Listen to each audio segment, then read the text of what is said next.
Katie and Mike. Say hi, Mike. Hey, everybody. It's after Thanksgiving, and so we went to see a movie about dinosaurs. It made sense at the time. Actually, it made sense because it's a Pixar movie, so feelings! Family feelings! You didn't have a light on. I did not have the light on. We went to see The Good Dinosaur, which is the newest movie by Pixar, which is like the Pixar movie that I think everyone forgot was coming out this year. But it's essentially the idea is that that meteor that hit the Earth did not actually hit the Earth. The one that killed the dinosaurs. Yeah, it just not passed just over. Some random meteor. Well, yeah, but a lot of those happen. When you say dinosaurs and you bring up a meteor, you kind of know what I'm talking about. And that's exactly what the story assumes too, because it just shows you that whole thing. And then it's like a million years later, and suddenly a lot of creationists are pissed off. No, 5,000. That means they'd be driving cars now. My math is all screwed up. Yeah, so the idea is that like a million years after the what was supposed to be the start of the extinction of the dinosaurs, which I don't know, like you're better at knowing the period, the dinosaur prehistoric periods. Like what would that be? I'm assuming that would be like when I don't know what period that would be. Yeah, I'm not good about that either. Clearly it's like before our time still. Let's just be fair here. I mean, none of the science holds up. No, I mean, like, you're mixing none of in it. a bunch of different period dinosaurs. I mean, T-Rexes and raptors. Well, and, you just assume they all evolved. Pterodactyls and like. Sort of. So yeah, the idea is that like they're very playing loose and fancy-free with the science in this, because like the atmosphere and everything and all the plant life seems very much what developed after the change in the ecosystem, which has happened specifically because of the meteor hitting the Earth. But yet the dinosaurs are still around, and it doesn't quite make sense. And there are mammals, so there are mammals and dinosaurs, even though the dinosaurs are clearly kind of higher up on the food chain in various ways. Probably no Permian extinction because there were giant beetles. Yeah, that too. So there were giant beetles, and yeah, it was just like, I'm sure that a archaeologist will rip this movie apart, or could rip this movie apart pretty easily, as far as like, this is why this one will work. So you kind of have to go into it thinking. Also modern iguanas. Modern iguanas. Yeah, and like I said, a good mix of mammalian animals, including cavemen. So it's a little wonky, and you kind of have to go, it's just a movie, I really should relax, especially because it's a movie for kids. So just like go into it realizing that if you know anything about the science of this, you'll probably be kind of irked. So the idea is that there's this one, that there are different dinosaurs that have different kind of things. That do kind of different roles. So we find out later that there are cattle driver dinosaurs, and there are rustlers. It's set in Wyoming. Like Wyoming, I saw a travel commercial for Wyoming that referenced the fact that The Good Dinosaur is set in Wyoming, in like a alternate prehistoric Wyoming. So you get a lot of the ranges, you get a lot of the mountain ranges. You see a lot of the river passes and the plateaus and canyons and such and so forth. So that's the setting, and essentially. And I'll just say for a moment, Pixar has gotten really good at animating. Holy crap! Yeah, the backgrounds in this movie are gorgeous. Yeah, all the like background. Well, not just background, but all the water, groundwater, what landscape. Yes, that's the word. All of that stuff in this movie was really gorgeous. It really was. It looked fantastic. Yeah. So it also throughout the whole movie, we saw it in 3D. You don't have to see this in 3D. You really don't. It's fine. But it looked really great. Yeah, like if you end up seeing it in 3D, because it's like the only time you can see it, it's not like you will necessarily dislike it in 3D. I just don't think it's worth it. So the idea, though, is that at this point in, history, dinosaurs have learned agriculture. Yes, dinosaurs have learned agriculture, which is, again, a little suspicious, because I'm like, there are a few, like, mechanical things that they do have. Like, they don't have tills, they use it with their snouts, but they have, like, carrying apparatuses, and I'm like, I'm pretty sure you need hands to make that. How are you making that particular, like, basket, like, it's like one of those shoulder harness basket things? And I'm like, this is suspicious, because you do not have thumbs, nor do you have hands. It's very fine detail work there. Yeah, that's some fine detail work. And that's maybe the one thing, is that there are a few things in there that are specifically taken from human inventions, just here and there, that you would think would be, like, kind of on a farm. And it doesn't make any sense for the dinosaurs to have them. They Flintstone ruled it. Instead of having animals powering their devices, it's a living, it's more like they just had They do it themselves. Yeah, they had sort of like human devices that were, that barely make any sense. So the idea is that there's this family of, like, farming dinosaurs that looks suspiciously like, what are the long neck? It's not brontosauruses, because those don't exist. No, brontosauruses exist now. Do they do? All right. Yeah, so they found or Allosaurus, like, basically, long-necked dinosaurs. eaters. Yeah, plant eaters. And they have 3 kids who seem to be, like, in their prepubescent. That's also the Land Before Time and me coming out of me. Plant eaters. Oh, right. And then, because Mike was like, the beginning of this and I couldn't figure out what you meant. I thought you meant with the asteroid. I'm like, I don't think that's how it works.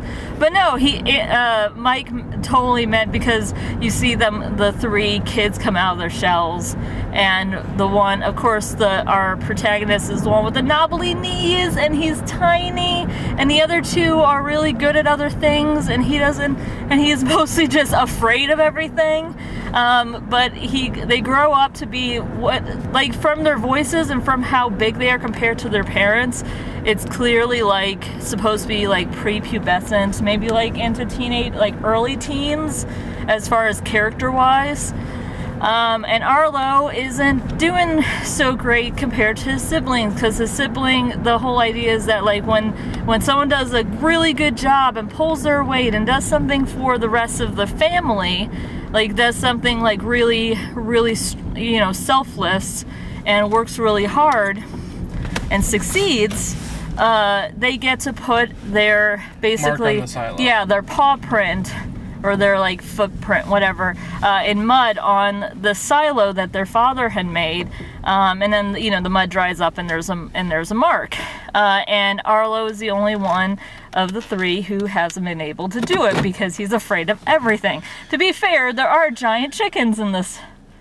The chickens that they have, and has been his main job. So he gets put onto.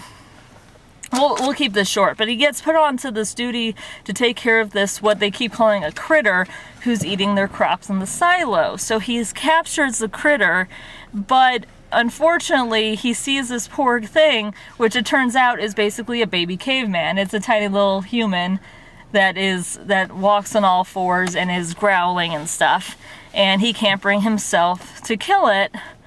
I think they might have said that it was because he was afraid, but it was also because, like, I don't know, his dad was like, and then you smash it, like, I'm smashing this pumpkin. I'm like, that's kind of horrifying. That is not something you just hand over to a child. So his dad, basically because of that, his dad and him go out to try to find the creature, but because of that, his dad gets swept away in this really bad storm, and it's pretty much like the storm and the flooding was so bad that they think that he died. Like, it's pretty much confirmed.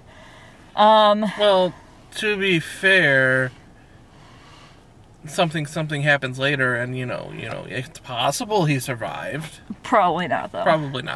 Like, also, I was thinking about this because a friend of mine has written before about Disney having that problem of, like, throwing in character, like, parent deaths. And they didn't do it with Inside Out, but man, they couldn't get through 2015 without including a apparent death in one of their children's stories. So it's like, did you have to?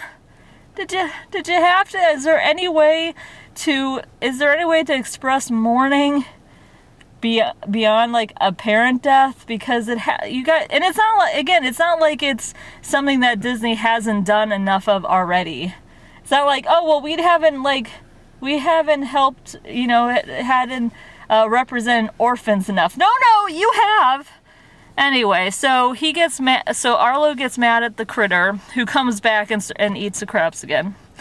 And he chases after him, and then those two fall into a river, and they get super lost, because that's the other thing that happens in a lot of these movies, is that someone gets lost like far away from home, and then they have to use. Then the rest of the movie is finding their way back to home. Yeah, and essentially what happens is that you realize pretty early that the cave boy, the little boy human, is essentially the dog of this scenario. So it's like a wild dog and a farm boy get lost in the wilderness, and then they become best pals as the dog helps the boy get home. That is the story, except it's about dinosaurs and a little cave boy. To be fair, I actually thought that those two were really cute together, and I liked a lot of aspects. I liked the fact that they decided to create versions of human beings that walk better on, like, they do walk on their hind legs occasionally, but they're much more comfortable like walking on all fours. And it was partially the design of the human beings. Like, they're clearly not anatomically the same as their arms and legs are about the same length. Yeah. And they're and you can do that when it's like, oh, alternate history, this is how they evolved. Yeah. You can do that. And also when they look like cartoon characters, it's easy to do that. Yeah, that's the other thing. Like, all the characters in this, except for a few of the animals, a few of like the non-human like animals, the non-sentient animals, but most of them look super cartoony compared to the really photorealistic landscapes. Yeah, so that was frustrating. And I get that it was a style thing, but it was something that you immediately pick up on the very first trailer. Is that, like, the fact that they are so cartoony. It would be fine if, like they stuck with one way and they just stuck it, but then, like, the rest of the critter animals, then some of them get photorealistic. Like, there was a photorealistic iguana and a bunch of lizards that were sort of photorealistic. And I feel like birds. Other times when people have tried to make CGI movies about sentient dinosaurs, like, I think there was a dinosaur movie. Didn't Disney do one? It wasn't Disney's, but I think it was someone else. Some other studio did a CGI dino movie. It was not, and it looked really creepy, and, like, I understand why you want to do it, but it seems like a really odd choice to have some of the animals be super realistic, or at least like fade more into the landscape, and then some of them be super cartoony. So that was kind of frustrating. There was also, like, I'll just get to this right now. The scene that I feel like they could have easily cut out or replaced with anything else was when they eat the fruit off the ground. And it's like, so they basically, in the middle of this, while they're still kind of early on their journey, they eat this fruit off the ground, and they realize that it's rotten compared to, like, the fruit on the trees. And then it basically goes into a hallucinating, weird. It's a quick hallucination. Oh, we ate poison berries. We're and so the dinosaurs. And it doesn't go anywhere. It's really creepy. But the kids around, because the theater was filled with kids and their parents, and they were laughing like crazy. I'm like, no, this is disturbing, because and you would think that maybe this would be the time to throw in references to other Pixar movies. You milk this thing for what it's worth. But no, they don't it's even just do weird. That. They just show. It's just really uncomfortable. Like, I felt uncomfortable because, like, to the dinosaur, the kid's head, it gets really big, and to the kid, the dinosaur grows like 5 more eyes, and then they switch bodies, and they're flying around, and it's really... And that's about all the scene. Yeah, and it basically, like, just stops everything for no reason. I thought it was going to be, like, a montage of them, like, learning to like, help each other, and that doesn't... No, it just stops. And I felt like it was one of those things where it doesn't make any sense to keep it in. If, like, I don't know what... They could have just cut it out. There were, like, 1,000 things they could have done, and they didn't. So, that was annoying. So, essentially, like, yeah, I think... One of the things I do like about this is the whole boy and his dog aspect, which, I mean, has been done before, but it was an interesting way to do it. And I liked the fact that a lot of it does, they have to, a lot of it was the facial expressions between Arlo and the boy who, is it Spot? Spot. Yeah. There was also this weird thing where I think it was supposed to be a Native American, like, not Triasis. Triceratops. Yeah, but it was like more than one horn. Yeah, I know. Shoot. I can't remember what the name is. Well, and I also think that maybe they weren't, like, they were just going, like, vague designs. Big dinosaur. But, I think that they were trying to imply that character was, Native American. Was Native American, but he had, like, a lazy eye and was kind of off. I'm looking up. I'm trying to remember who. And he had a bunch of named pets. I'm assuming it's this guy, Peter's son. Forrest Woodbush, I have to assume, because that sounds like the right name. Also, the dad was actually played by Jeffrey Wright, who we just saw. He was the guy in the wheelchair in the Hunger Games. Yeah. And then, Frances McDormand, she was from Fargo. She played the cop in Fargo.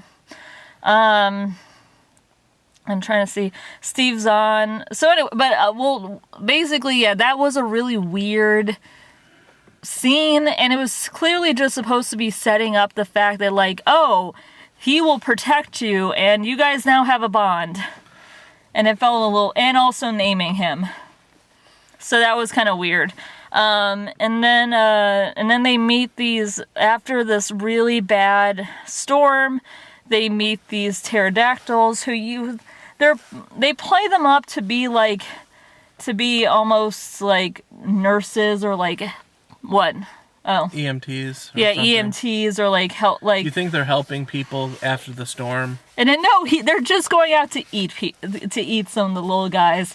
Which, I mean, to be fair, like, yes, some fish. If we're going from the Finding Nemo fish are friend not food thing, I can understand. But there are meat eaters who have to eat.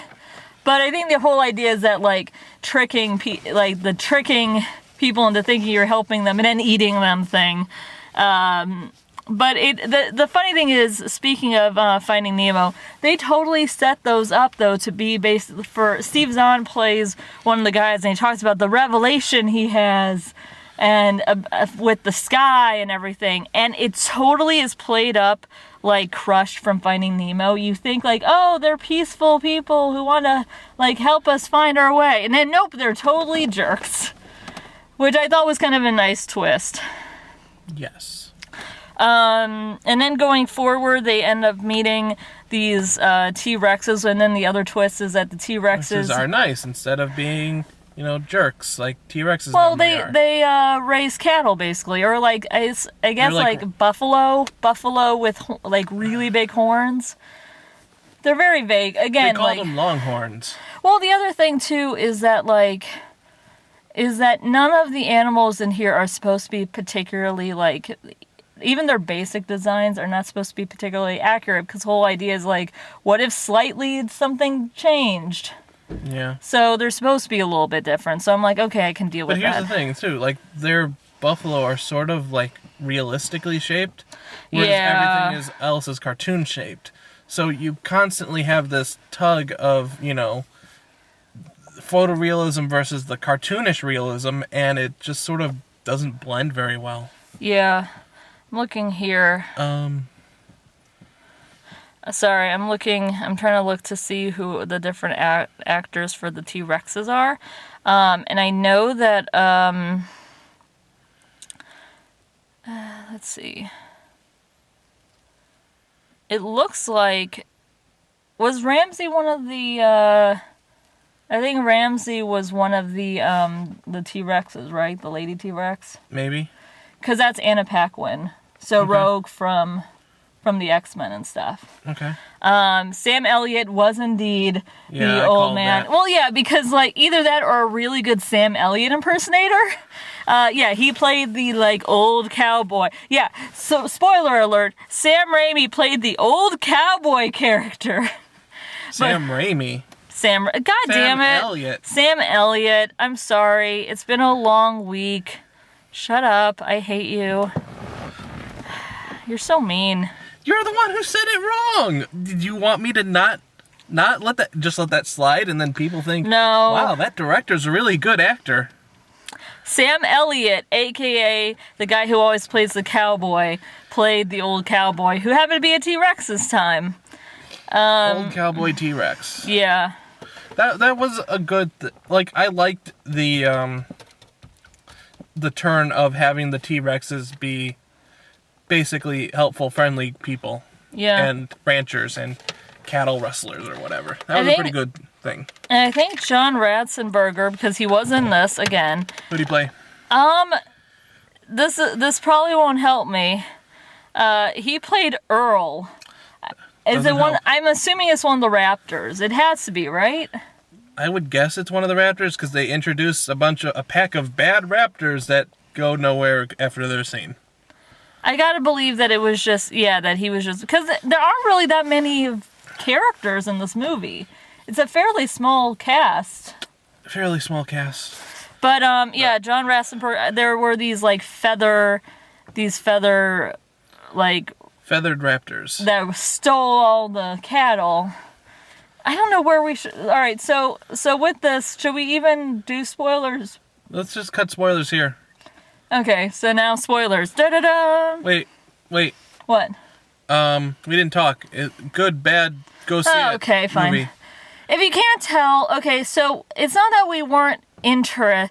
It just, after seeing Inside Out, this is not... This movie really fell flat for me. It is very much in the middle for me. There are a lot of actually good parts, but a lot of tropes that Disney and Pixar have both used over and over. Lots of Lion King stuff. I did like the fact that the main character was supposed to be a kid, so it's not like another character where it's a guy in his 20s that has something go bad, and now he has to try to fix it, and he doesn't know what to do. That happens all the time. It was nice to see an actual little kid, and I thought the kid did a decent job. You know what I mean? He had to carry a lot of the dialogue in the movie, and I felt like a lot of it. Because what he was acting off of the entire movie was the thing that just grunts and. By the way, actual child actor who played Spot too. Jack Bright played Spot, and Raymond Okora. Sorry, it's Ochoa, so it's hard to pronounce. Played preteen Arlo. I feel like this is a really solid rental. I think this could be a really good one, in a few months, just see it with some family members. If you want to red box it for $1, I'm not going to say don't, but I don't think this is one you should really flat. I don't think you should necessarily avoid it. I just don't think it's worth seeing in the theater. It was okay. That was about it. I would rather see. I'll point out more flaws I have with the story and spoilers, but there were a couple. There's a lot of generic moments. I don't think it's worth seeing in the theater, but I thought it was fine. I will say that the short before it, which I think we can get to now before we get into spoilers, the short before it was it Sanjay? Sanjay Super Friends? Yeah, Sanjay's Super Friends, I think I don't know if they ever... Sanjay Superheroes? I don't know if they ever said what the actual title was because they went right into it, but it's about a little Indian boy, and I believe it's the impression I got was Indian American, but he's all about his superheroes, but his father wants him to pray with him. It was a very American TV show that the kid was watching. Yeah, and then he goes on this little adventure, this magical adventure. It's largely a silent short. I mean, there's music, but you know what I mean, like no dialogue less. But it's super charming, and I had heard about this before, so I kind of knew what was coming when I saw the little boy. But yeah, I was actually in tears at the end because it seemed like a very personal short. And it's super sweet. So if you can much better than the volcano lava. Yeah, that one did not really hold up. But this one I think really does, and it's really pretty. And there was a really touching ending on that one. I was tearing up a little bit, which I think is like, if they can get me to start tearing up in the short, there's a good chance that the waterworks have already been turned on a little bit. So like, I was getting emotional towards the end of The Good Dinosaur, even though I feel like if I was just watching it on its own, I would not have been as moved. But I'm telling you, Pixar knows exactly the right like part to push in my brain to get me to start getting all teary-eyed. Okay. I think so. That's all I'm saying. Spoilers. All right, now spoilers.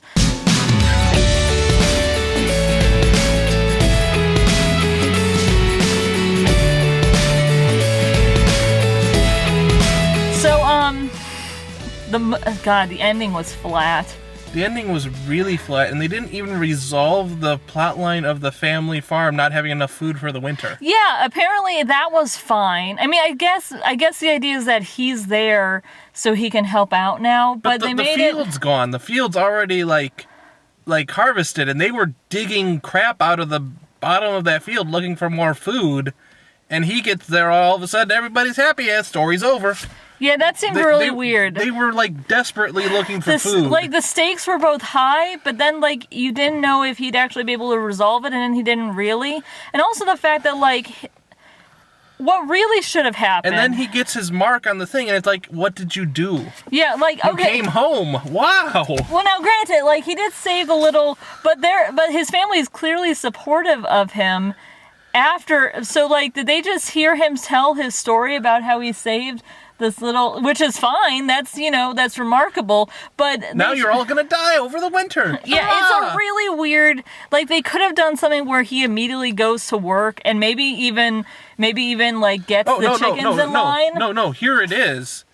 What you do is you have the cattle rustler T-Rexes come along and donate some of the longhorns for them to eat over the winter. But they don't eat meat. Dang it. Dang it, I thought I had it. My thing is that, like, why the hell didn't they do where, like, he brought some of the berries down? Because that was kind of a motif for a while, was him eating those berries. And him, like, being able to, like, him realizing that he could eat it. So then maybe realizing that the berries, and maybe, like, doing one of those things where you interchange the crops and you figure out, you know what I mean? Like any of those things, some berry trees. Yeah, and realize that you can do more than just the corn. That doesn't solve the winter. I realize that, but like I don't know, there were 1,000. It just seems really weird that like those berries seemed like an important plot point early in the movie, and then were just forgotten. I don't know. That was weird. I feel like there was a way that they could have resolved it, and him coming home doesn't really do that. So, yeah, it's kind of like if in Finding Nemo, they never actually showed Marlin, like, being accepting of his son coming back. Like, if it was just, like, them hugging and then ending. Which, I mean, even in that, actually would have had a better resolution. He found Nemo. That's the end of the story. Yeah, we even waited a little bit through the credits to see if they were actually going to explain things. I mean, it was, you know what, it was a good comparison? WALL-E. Because WALL-E did a really good job at the end of the movie, in the credits, actually showing them, like, oh yeah, this is how they actually fix things. Because, like, just crash landing on Earth again doesn't really fix anything. And this, like, the credit sequence does a really good job of going, like, no, this is the work they have to do to get to, it can't just be the rival, they have to actually make something of it. So yeah, that was really dumb. I didn't mind the whole Spot finding another family thing. Yeah. I actually liked the fact that we got to see adults, and that the fact that they walk on all fours more or less. And that it was clearly like another wolf family. Having Spot come home with Arlo is like it's another mouth to feed. They will never survive the winter. The only thing I could think about if they had brought Spot on is that that if you domesticate an animal, they could actually work for you. Yeah. Which is what I thought was going to happen. So then like he would see like 2 billion years later, and then humans are house pets for dinosaurs. I was imagining that, like that they're, you take them to vets, you get them collars, you spay and neuter them, Have they had all their shots? Have they had all their shots? I'm sorry, but it was clearly, that's where it seemed to be going for me, that it was like, oh, this is the domestication of the human race. So yeah, this is kind of, in the fact, so on top of that, there's so many weak elements as far as, also the fact that, and I've realized this, every time I've ever seen a damn dangerous waterfall in anything, they always go over and they always survive. And look, and I get it, in real life, waterfalls are incredibly dangerous and you will probably die from one. But it's frustrating when every movie and TV show and everything does it, and they always have people survive it. So it's like, oh, in my brain, I don't feel like that's a thing I have to be worried about. Waterfalls are no longer threats. Yeah, because there's during the big climax of the movie, the pterodactyls come back, and they specifically just want to. They're just really pissed off at Arlo for escaping with his pet. Yeah, with his pet. So they're gonna eat his pet, and they end up going in the middle of a river and getting Spot gets into a log in the middle of the river, and essentially Arlo has to try to save him, and they go over. So that was like, again, it's one of those things where you've seen that cliched trope over and over again. You get really, really tired of seeing it. I mean, at least it works if you have him save Spot and then get out of the river. But, that way they don't go over the falls. Going over the falls and surviving is just a trope that has... It's just run its course. I will say, the one thing I liked about this movie is that they set up this idea that, he has to be brave, he has to get over his fear. And I thought that they did a good job, actually, of having the old, wise cowboy say, I was always afraid. He talks about his great adventures and, stopping a crocodile or an alligator or something. And he says, you're just like my dad. I'm going to not be afraid anymore. I'm going to be just like you guys. And he goes, well, I was always afraid. If you're not afraid of staring an alligator in the face, and you're not living. You have that's just common sense. It's about getting over your fear, which I thought was actually really well done. It's a lesson that we've heard before, but I thought that it was handled well, and it is kind of applied to the climax, but then it's not applied to the resolution, which is what we were talking about. He just comes home, but coming home doesn't fix things. And I feel like it's a movie where you had to figure out a way for him to use his newfound, courage, his newfound friend, but also just his ability to survive and to think on his feet and be clever. I feel like that needed to go into it, something they could have placed those ideas along the way for him to learn things that could then be applied to the farm, and that never really happens. Yeah, there's a lot of things that just don't get resolved. Nothing, it just sort of ends. I don't know what else to say. It's sort of bland. Also, if they were not meat eaters, why were they having chickens? I don't know why they have chickens. I just realized that, and now that bugs me. Because farmers have chickens, Mike. Apparently. They needed something for him to be afraid of, and apparently they maybe they eat chicken eggs. Maybe the creators of this play too much Ocarina of Time, and they're used to chickens chasing you around. Because that's all I thought of every time the chickens went after him. I did like the character designs as far as the differences between his siblings and him. The fact that he was more knobbly kneed and there was a pretty good distinction between the three characters. I actually like that a lot. Mm-hmm. I like the fact that the dad, yeah, he was frustrated with Arlo, but he was actually really good about going, just give him time. Like, it could have easily been like, oh, my son, the useless one, which it never really got to. Yeah. There's another movie series that sort of gets that way in its original. Was it, what's the movie? I forget can't. it. Alright, whatever. So, but I like that because a lot of other movies would have gone for the dad to be immediately very like you have, yeah, and this one was more like he'll figure it out. And actually, even when the dad kind of goes too far and is pushing him to go out into the wilderness to find it, and he realizes like, oh He's wait, pushed him too hard. Yeah, exactly. And I think he might even have said I'm sorry or said, but it's clear that like he has this one moment where he realizes like, oh, I'm in the wrong here, we need to get back, and then he dies. Yeah. That was a really, like, that moment though when he gets hit by the water is really pretty intense. It's just the Lion King again. Oh, whatever. All it's missing is Scar. Long live the king.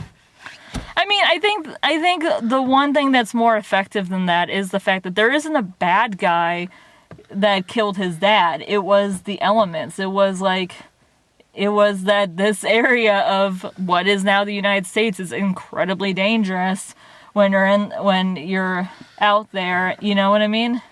Yeah. In the elements. So yeah. Apparently it also floods a lot. Yeah, apparently a lot. Also, there was that moment where he has PTSD, and it's pretty, from what I know about people who've had PTSD, like the flashbacks and everything, was actually fairly accurate. I'm just saying, I'm just giving it a little bit of credit. Okay. It was okay. I want to go see it in theaters. I'd wait, and yeah, that's about it for me. I don't have anything else to say. It's okay to miss this movie. It's sort of blah. If you want to rent it from Redbox, if you pick it up, whatever. That's you. Enjoy it. We didn't hate it or I didn't anything. dislike or hate it. It's just sort of bland, generic, and it missed a lot of plot points and didn't resolve much of everything. And it just sort of it feels like a movie that needed another 6 months of writing work. Yeah. Okay. I don't know how long. It could be 2 months of writing work to solve all your needed problems. at least another draft. It needed another draft. Okay. Well, that's all we have to say. Go rent it. Rent it in a few months. So, Katie and Mike, justplayedSomething.com, and we'll see you later.